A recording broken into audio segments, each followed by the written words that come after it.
प्रति माझ्या संवेदना व्यक्त करतो। संरक्षण मंत्री राजनाथ सिंग यांची प्रतिक्रिया आपण पाहतोय। उपमुख्यमंत्री अजित पवारांच्या अकाली निधनाचं वृत्त ऐकून मला तीव्र धक्का बसलाय।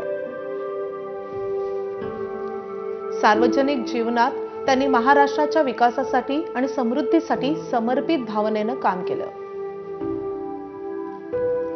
त्यांना सर्वजण प्रेमानं दादा म्हणत असत। जनतेप्रती असलेले प्रेम, तळमळ आणि लोकसेवेची निष्ठा यासाठी ते ओळखले जात।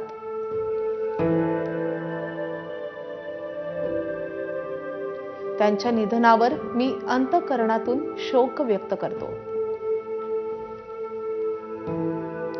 त्यांचे कुटुंबीय, हितचिंतक या दुःखातून सावरावेत यासाठी मी प्रार्थना करतो।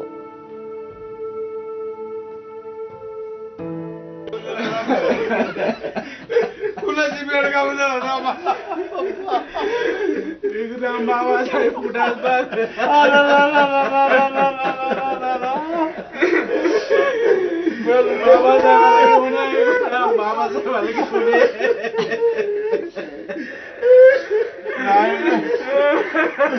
आपला देव गेला, आपला नेता गेला, पाटील पोरगा गेला।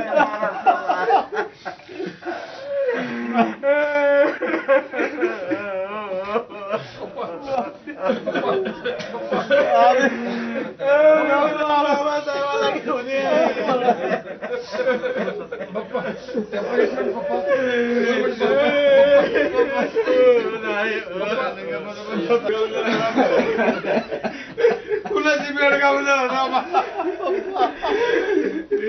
आपला माणूस गेला, आपला नेता गेला, हीच भावना या सगळ्या कार्यकर्त्यांच्या मनात आहे आणि शोकसागरात हे सगळे कार्यकर्ते बुडालेले आहेत।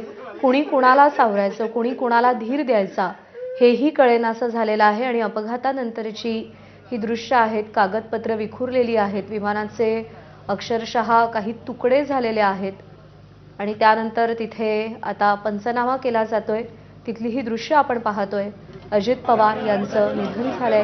महाराष्ट्राच्या राजकारणासाठी, देशाच्या राजकारणासाठी ही प्रचंड मोठी धक्कादायक बातमी आहे। AI निर्मित हा व्हिडिओ आहे। विमानाचा अपघात कसा झाला असावा याचं सादरीकरण करणारा हा AI व्हिडिओ आहे। पण जे प्रत्यक्षदर्शींनी सांगितलं की विमान काही काळ आकाशात घिरट्या घालत होता आणि त्यानंतर जमिनीकडे येताना अचानक ते विमान क्रॅश झालं, स्फोट झाला, आग लागली आणि त्यामध्ये या विमानातून जे 6 जण प्रवास करत होते त्या 6ही जणांचा यामध्ये मृत्यू झालाय।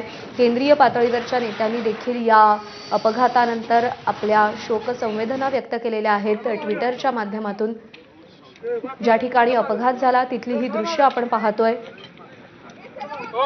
6 लोक या विमानातून प्रवास करत होते आणि त्या